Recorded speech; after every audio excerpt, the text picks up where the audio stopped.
Spring has sprung at the Kia training ground. The bubbles come down, some proper outdoor training. It's shorts weather here for Toronto FC. Gareth Wheeler with you, and spirits remain high at Toronto FC training after the 2-2 draw against Atlanta United FC on Saturday evening. Yes, there was frustration afterwards, but the point should be driven home that this team remains undefeated. One of 3 teams in MLS to be that at this juncture.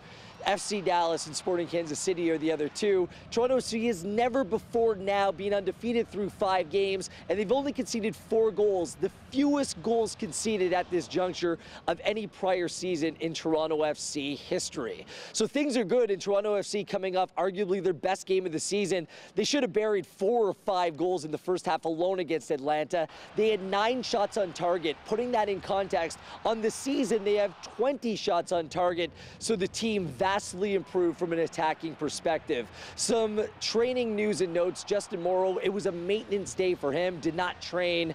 Just nursing that heel issue, but he did play 90 minutes and should be good to go yet again this weekend against Columbus. Ashton Morgan did train. He's still on the road to recovery after his preseason injury. And the goose egg on Eric Zavaletta's head, I can report it continues to go down. Now the boys are looking ahead to this weekend against Columbus, a very good team in MLS. And Drew Moore looking at things when it comes to his team with the glass half full. It's half full. It has to be. We're 5 games into the season. Yeah, we feel like we're frustrated as well, but in a positive way. You should be frustrated not winning games at home. Having only won 1 in 5, you could look at it that way. I think that's the glass half empty way of looking at it. But we're very close, and we're still very confident. And it's 5 games into the season, and we haven't lost a game. Columbus is one of the best teams in the league, and they have been for a number of years now, and they do a really good job of exploiting other teams' defensive weaknesses. When they get spread out, when other teams get spread out, they get very dangerous.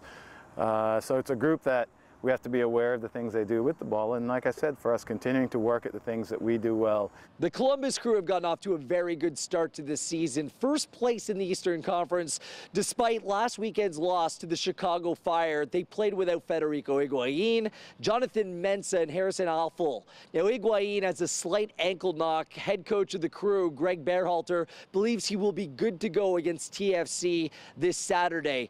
It should also be pointed out, only 3 points separate the Crew in first place, who have a game in hand on Toronto FC, or played 1 game more, I should say, and Toronto FC, who are all the way down in 9th place on 7 points. So 3 points at stake this weekend between the Trillium Cup rivals. Toronto FC last year, a win and 2 draws against the Crew. You can watch this weekend's matchup on TSN, an 8 p.m. kickoff, and in the meantime, go out and vote for Sebastian Giovinco, the AT&T Goal of the Week. Go to MLSsoccer.com to do so.